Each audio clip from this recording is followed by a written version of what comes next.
I first played the Sega MegaDrive at my step-uncle's house in what I imagine was 1991. I imagine this as he was playing Road Rash and it released in September of that year. My mind was blown. We still had our Commodore 64, which I adored, but this MegaDrive was next level. I completely missed the Master System. We were also introduced to Sonic the Hedgehog. Hours were lost that weekend, learning every nook and cranny of that game and trying to convince our step-uncle to punch people in Road Rash rather than focusing on the racing element. What a weirdo. It was a whole year later before we were able to have our own MegaDrive, a Japanese version no less, which meant it played Japanese and European games. Not only did it come with 2 controllers and Sonic the Hedgehog, but a game of our choice of 2. Predator 2 or Alien 3. We went for Alien 3. I then spent the next 5 years playing the heck out of it, and I remember so many games so fondly. Some have stood the test of time-ish, others not so much. Here are my top 10 Sega Mega Drive games in a particular order. Micro Machines. If you were cool like me, you had Micro Machines. Vehicles you can fit into the palm of your hand and still have room for penny sweets. Yes please. Micro Machines is a top-down racer where you race opponents or the clock as a series of vehicles including dumper trucks, boats, helicopters, drag racers, American muscle cars and many others. As the gimmick suggests, you are micro, so the levels take place around the house and garden as you speed around pool tables, bathtubs, workbenches and dining room tables, to name just a few. There are only 4 modes, 1 player in one-on-one action, 1 player against 3 PCs, and 2-player tournament and single race. In 1-player mode this is point based. You start with 5 points and your opponent has the same, and if you get far enough in front of your opponent, i.e. they are off the screen, then you get 1 of their points. This continues until 1 player has all 10 points, or you cross the finish line after 3 laps and the one with the most points wins, or sudden death rules apply in a draw. This is the hardest mode in my opinion. It starts super easy, barely an inconvenience. But the further forward you are, the less of the track ahead you can see, so unless you have intimate knowledge of the courses, you'll bash into things or fall into the abyss and lose a point. 1 player against 3 computers up next. You get to choose your opponents who have names, but above their names is a descriptive word to reflect on their ability.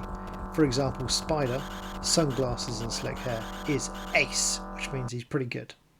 Joel, with crazy blonde hair, is Smooth, which means he's pretty good. And Walter, the tubby guy, is Dire, which means he's terrible and he'll lose straight away. It's then just a straight race and you have to finish first or second to qualify. After 3 races, the opponent with the lowest place is eliminated and you have to pick their replacement. This means if you start with easy opponents, you start introducing harder ones until it gets almost impossible. Finally, 2-player mode, which is like 1-player mode, but against a friend. I'll be honest with you, this only sits at number 10 as 1 player was tough revisiting. If I was willing to put in the hours and learn the courses, I'm sure it'd be more rewarding, but I'm just not that kid anymore. 2-player though is still fun and always will be. Road Rash 2. Unlike movies, video game sequels are always better. Not threequels though, they usually suck. At me if you disagree. Road Rash 2 is a wonderful example of this rule. The original Road Rash was brilliant, but Road Rash 2 took it to the next level. More bikes, more courses, more characters, better graphics and soundtracks. Naturally, you are now watching the footage of this gem, but let me reminisce. You are Player 1, or Player 2, of course, and must compete in illegal but super well organised street races, dressed in the same bike gear as your opponents, of course. The game is like so many old type racer games. You ride forward, dodging traffic and obstacles left and right, trying to finish as close to first as possible. Depending on the position you finish, you get money, and you can use money to buy better bikes with different attributes such as handling, acceleration and nitro. If you finish in the top 3 you qualify, and if you qualify in all races then you go to the next levels. The next levels are the same courses but longer, and the opponents change colour, as do you, and they get faster. Prize money is higher, rinse and repeat for this stage, and so on. I personally don't like straight racing games. I find them a little boring, and Road Rash 2 keeps it interesting. You can fight your opponents by punching and kicking them. They can return the favour, of course. And some of them have weapons including clubs and chains. If you time your punch right, you'll grab their weapon, which does more damage. There are police motorbikes dotted around who will try to knock you off your bike or wait until you come off your bike and arrest you, which means race over and a fine. Your bike has a health bar, and once you take too much damage it explodes, and that's race over and a big bill to repair it. You can choose to run to the end of the race, but it is really slow, and I couldn't recommend it unless you are just about to cross the line. At the end of the races there are animations depending on how well you did, which are quite amusing and worth looking up if you can be bothered to replay it.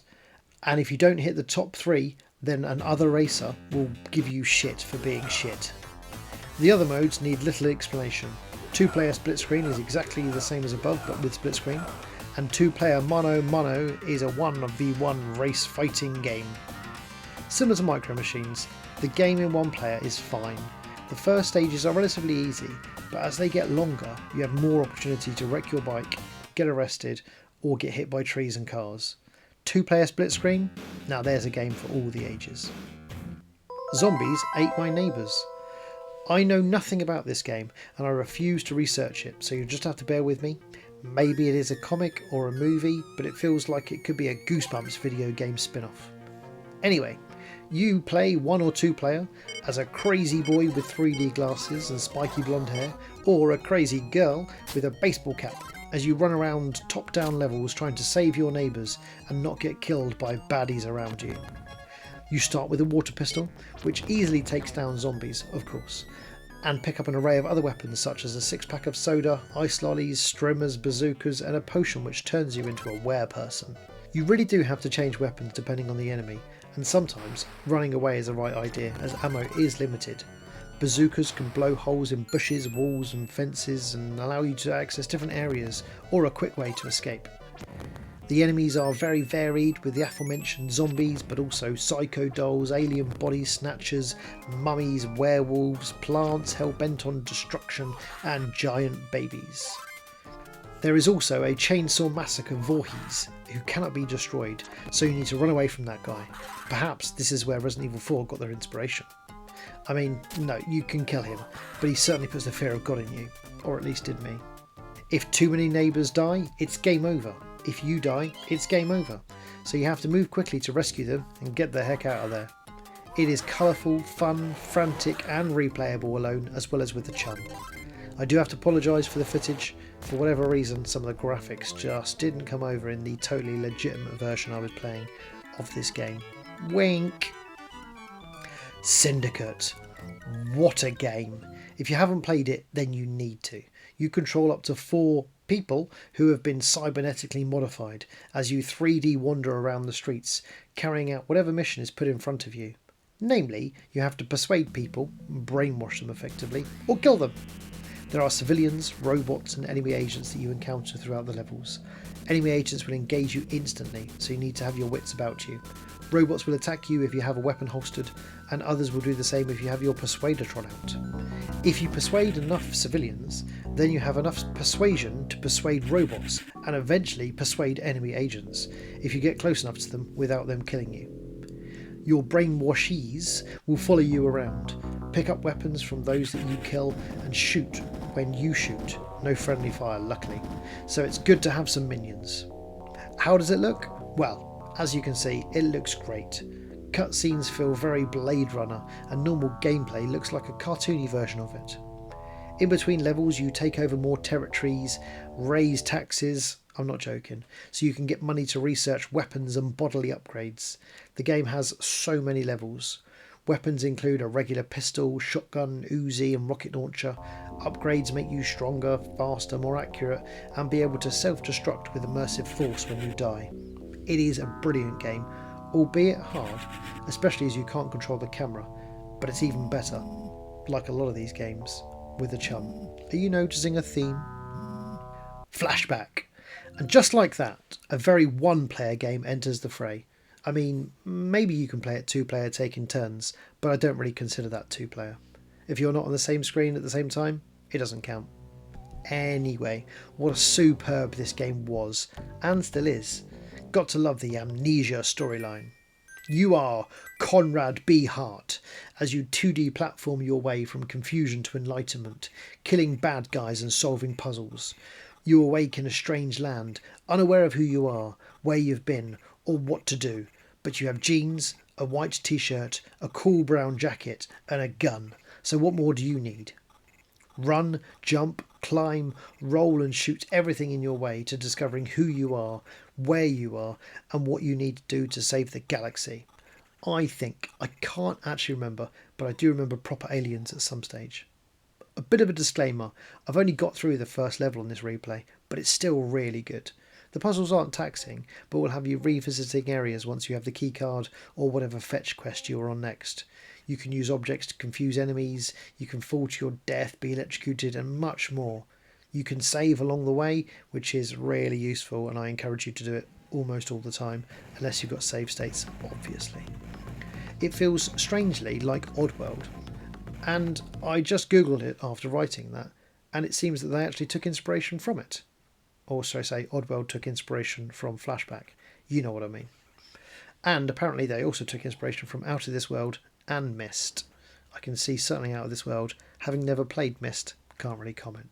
However, if you love a platformer that will take hours to get through, then this is for you.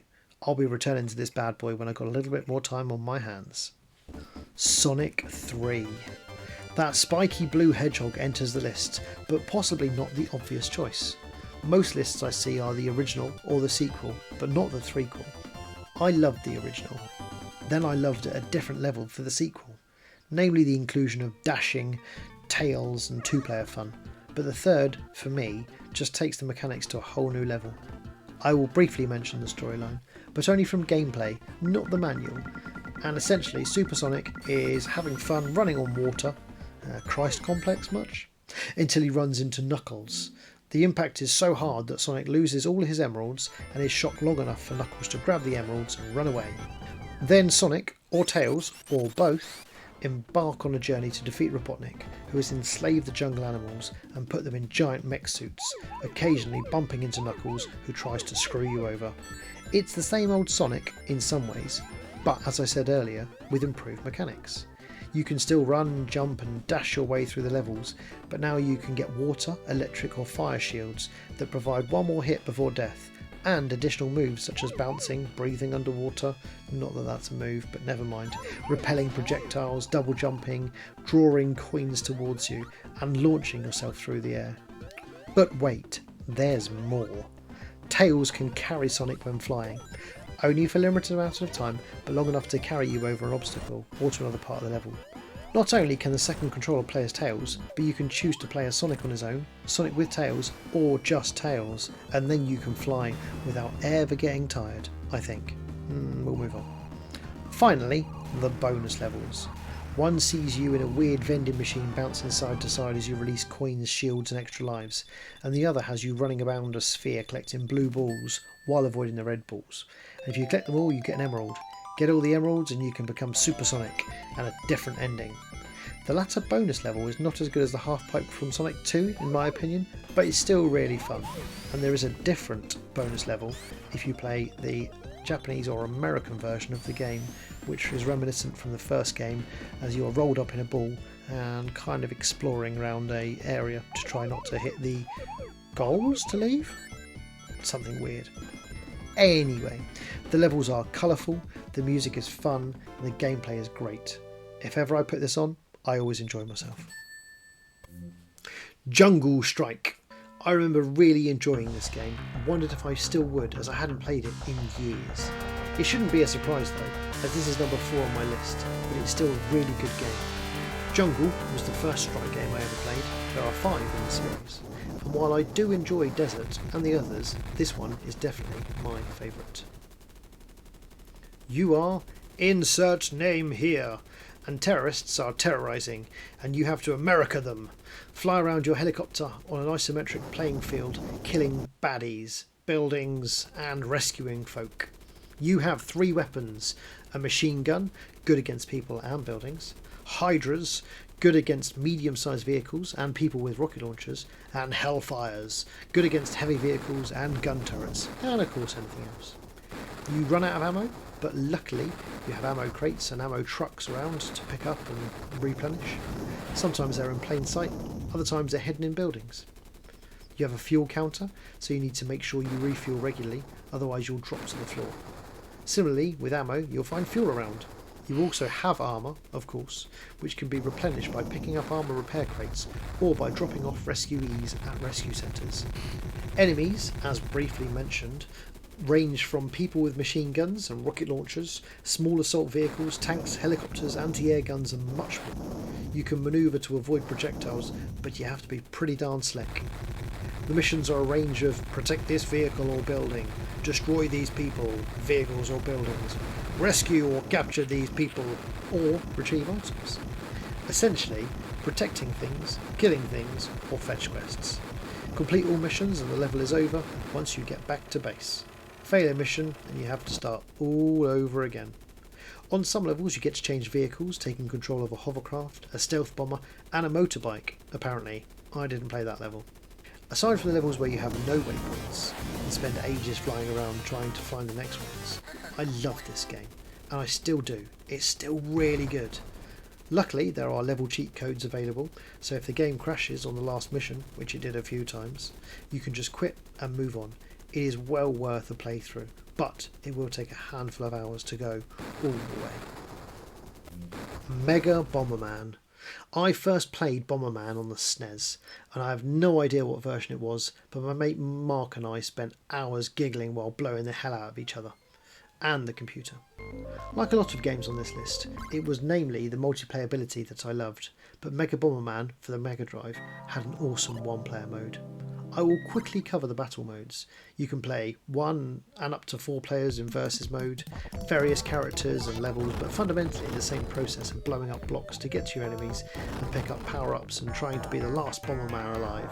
But I mainly return to this game for the one-player mode, which I will focus on now. An asteroid has crashed into the planet you live on and has broken the lands up. You need to beat all of the levels to join them together and fight whatever tried to kill you. What then follows is 7 areas, each with 3 to 4 levels, where you have to destroy shield generators to destroy the shield so you can collect the next fragment to progress to the next level. There might be some other words, but that'll do. Rinse and repeat. Once you have all the pieces, the normal 13 by 11 grid appears and you have to fight a boss. The shield generators are mostly on the floor, but sometimes they're in the back of a baddie, so you have to kill them first before destroying the generators. If you die, you start the level again from the beginning. There are a multitude of baddies, from bunnies to robots to giant blue monsters, fish and bandits and back again.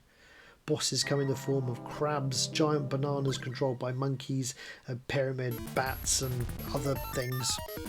Not only are there normal blocks, but there are other special level specific things, such as a volcano that shoots fireballs which explodes bombs and blocks and you.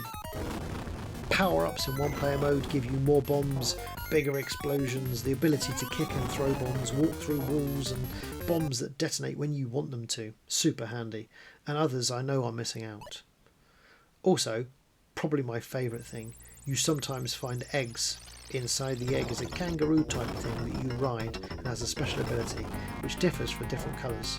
The green kangaroo zooms along, the blue punches bombs, the yellow kicks blocks, the purple one jumps and the pink one dances.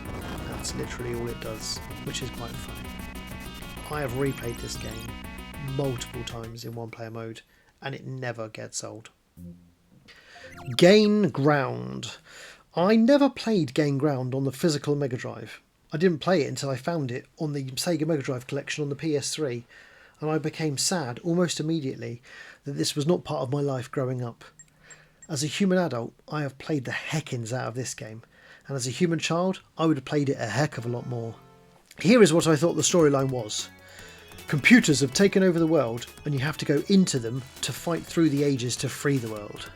But apparently, the actual storyline is that humanity is now peaceful, but they worry they're getting soft, so get a computer to simulate warfare throughout the ages so they can keep sharp in case world peace doesn't last. Moving on. As you can see, this is a top-down shooter where you take control of one of 3 characters initially, and either get them all to the exit, or kill all the enemies to proceed to the next level. If you die, it is one-hit kill, then the character turns tiny and you can rescue them with the next character by picking them up and taking them to the exit. But if that character dies, then the one turns tiny and the previous tiny character disappears. All clear? Great. The 10th, 20th, 30th, etc. levels are boss levels where there is no exit, so you just have to kill the boss to win, which also means if your character dies, they're dead. Enemies are simple enough, melee or projectile based, and by melee I mean if they touch you, you die, and that's the case for all the enemies to be fair. You start in the primitive age, so fight a bunch of topless guys with axes, spears and stones, and progress through to the middle, modern, near future and final era, where the enemies wear more clothes and have more modern weapons. Sometimes you can see them all as the level opens, sometimes they are hidden like giant sandworms and evil wizards, and other times they appear as you progress through the level or to replenish fallen soldiers. You always know how many enemies are left, which I like, so you can kill all but one and then rescue folk freely if you need to. Terrain can be high and low, enemies can hide behind rocks and walls and be near or far, so this is where character selection kicks in. All the characters are very varied and have different designs and styles, which is pretty cool. But they all have fundamentally 2 attacks that includes choice of spears, arrows, bullets, bombs, rockets, boomerangs, lasers, whirlwinds and orb shields. Some attacks are high, others long range, with the majority being low level attacks. Therefore you have to choose wisely, as some enemies can only be defeated by high attacks and others benefit from long range or even side shots. If you haven't played this game, then you really should. It's a great game that starts easy and soon ramps up, and I'm yet to complete it, although I think I did get to the last boss once. I think save states will be my friend if I want to go all the way on this one. And finally, number 1, Bubsy. Only kidding, it's Streets of Rage 2. Colour me basic, but this really is the best game on the MegaDrive. Fact. I loved the original, my brother and I played it through countless times, and then the sequel blew us away. It felt familiar, but enhanced. Let's start from the beginning. Mr. X, dead at the end of the first game, was totally not actually dead, and is back wreaking havoc on the streets of Rage. Adam has been captured, so it's up to Axel, Blaze, Adam's kid brother Skate and their wrestler friend Max to punch their way through enemies to rescue him. That's as far as the plot goes. You walk from left to right, punch people and things until you get to the end of the area / stage. There are plot threads in between, of course, setting out the next zone you're going to, but it doesn't really matter. It's not about the storyline. What does matter is the gameplay. As a scrolling beat 'em up, you have the standard options such as jump and attack, and unlike the previous iteration, you get a special attack that isn't a rocket launcher from a police car that defies physics. This special attack takes a little bit of your health, but breaks anyone who has a hold of you and does massive damage to them. Press the special button while stationary, it'll do damage to those left and right of you. Press it while pushing in a direction and you'll bust out a different move focused in one direction that does more damage, but can leave you vulnerable from behind. You can jump and kick, and jump and low kick works better against different enemies, especially bikers, and carry out combos by mashing the attack button. Hold jump and press attack and you'll do a back attack, not overly helpful, but quite fun. Grab someone and you can throw in punches, kicks, neck snaps or launch them across the screen where they'll do damage to others if they hit them. Finally, from a moveset perspective, if you double tap left or right and then attack, you'll do another special attack that will do great damage and is usually hard to block. Skate is weak and fast, Max is strong and slow, Axel is second strongest and third fastest, and Blaze is third strongest and second fastest. And while it does make a slight difference, it won't be enough for you to not change between the characters to see their different movesets. Smash open arcade cabinets, tables and exploding eggs to pick up money, weapons and energy replenishing items such as apples and turkeys. Collect enough money, which you get from punching people, and you get extra lives.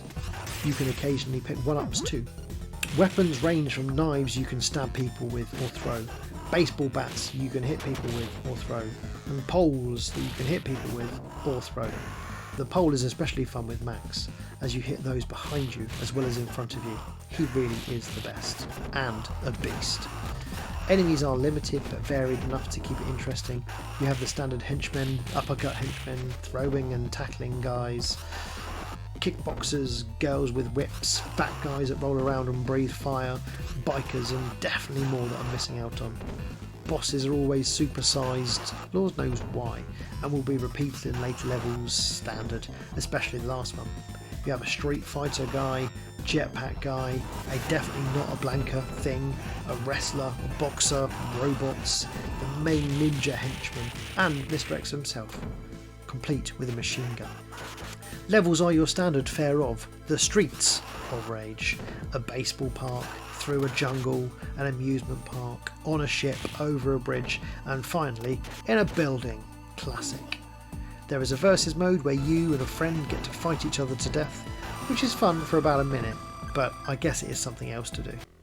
Maybe it's just because I played it so much that I know the game inside out, including when enemies will appear, that makes it so replayable. It is definitely a bit of nostalgia, but I can pick it up at any time, and I love playing it through as much on my own as with a friend. And if I fancy a challenge, I dial up the difficulty, but mostly I just like to bash out a quick one. Well, that's it. My top 10 games on the Sega MegaDrive. What are yours? Assuming you enjoyed this, what system should I do next? As always, thank you for watching and or listening. Game over, man! Game over!